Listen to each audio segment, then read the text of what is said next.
Lidando ainda com a armazenagem de dados na internet, três pontos não podem ficar de fora dessa nossa aula. São a transparência, a privacidade e a segurança. O primeiro diz respeito, sobretudo, à maneira como são geridos os dados públicos. Porque se, afinal de contas, existem dados, existem informações que dizem respeito à gestão da coisa pública, por que não aproveitar a tecnologia da internet para disponibilizar esses dados? Isso é o que está por trás do princípio de dados abertos. Não é uma ideia originária do Brasil.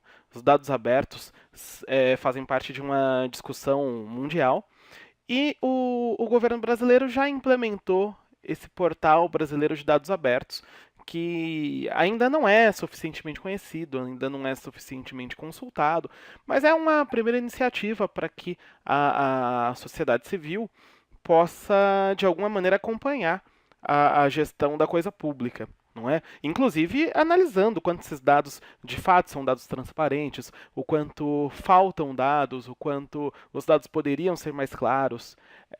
De qualquer maneira, a possibilidade de se armazenarem dados na internet faz com que a rede de computadores seja um meio para se aumentar a transparência. E a partir disso, havendo essa tecnologia, podemos cobrar dos nossos governantes que implementem isso de modo mais incisivo, de modo mais organizado, de modo ainda mais claro. Bom, já privacidade não é um fenômeno que cabe nessa esfera governamental. Quando pensamos em privacidade, pensamos no indivíduo, na proteção aos dados do cidadão, à navegação do cidadão, à intimidade do cidadão. E quando se fala em privacidade e internet, é impossível não pensar no vazamento de fotos íntimas. Seja aquele vazamento que se dá porque, num momento de confiança, se compartilhou uma foto íntima com alguma pessoa que fez mau uso dela, seja aquele vazamento que se dá por invasão que se faz em computadores. Bom, temos aqui exemplos dos dois casos para a gente pensar. Primeiro, destaquei uma notícia de um portal público de notícias, o EBC, e aqui há o link para quem quiser se inteirar dela na íntegra. E a notícia relata que cresce compartilhamento de fotos íntimas entre adolescentes. Bom, esse compartilhamento muitas vezes é o primeiro passo para que a pessoa tenha a sua intimidade e a sua privacidade desrespeitadas. Normalmente as maiores vítimas são jovens garotas que ali num momento confiam num namorado, em alguma pessoa próxima e depois têm as suas fotos reveladas. Toda informação digitalizada e que passa pela internet ou que pode ser divulgada pela internet é uma informação que pode vir a ser pública. Então, essa consciência de que a privacidade pode estar em risco é importante se ter em mente. Quer dizer, o compartilhamento de fotos íntimas é sempre, então, um risco, não é? Seja o compartilhamento, seja a própria armazenagem. Aqui destaquei um outro link, e quem se interessar pelo assunto mais a fundo pode consultá-lo, que discute como evitar o vazamento de fotos do celular para a internet.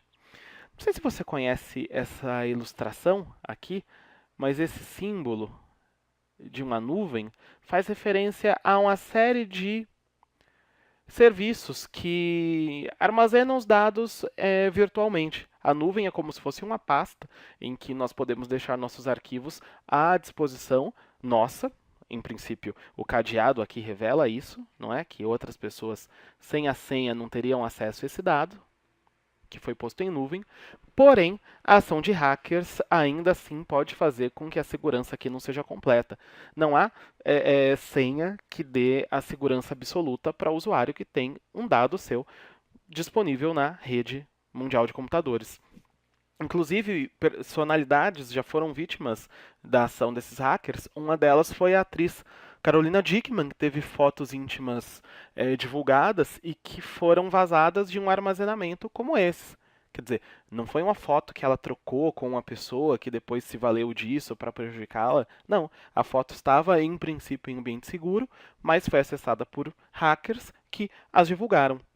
Inclusive, há uma lei que acabou se popularizando como Lei Carolina Dickmann, porque a lei vinha sendo discutido na época em que aconteceu esse caso com a atriz, e a lei prevê penas e punições para esse tipo de invasão em computadores, para toda uma sorte de crimes de internet que violam a privacidade.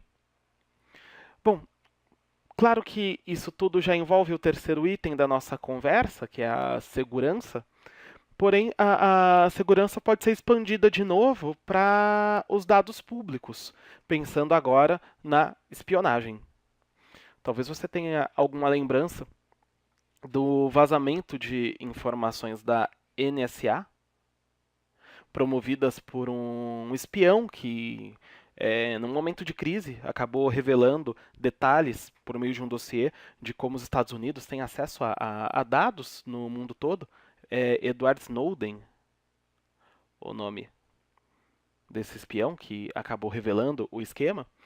E aqui é uma notícia desse portal EBC que diz: Obama admite rever procedimentos da NSA ao falar sobre espionagem ao Brasil. O Brasil foi um dos países que constavam do dossiê de Snowden como países espionados pelos Estados Unidos. Então, o fato de haver dados da nação brasileira armazenados em ambiente de internet coloca em risco a segurança desses mesmos dados. Veja que, assim como o cidadão, o próprio Estado, as próprias nações, as corporações, inclusive, têm a sua segurança em risco quando os dados vão para a internet. Então é necessário que haja políticas públicas, políticas dos Estados, para aumentar a segurança, seja para o indivíduo, seja para as corporações, seja para as nações. Aproveitando que nós falamos aqui da Lei Carolina Dickmann, o exercício que segue explora isso. Então, vamos lá, mãos à obra, pratique.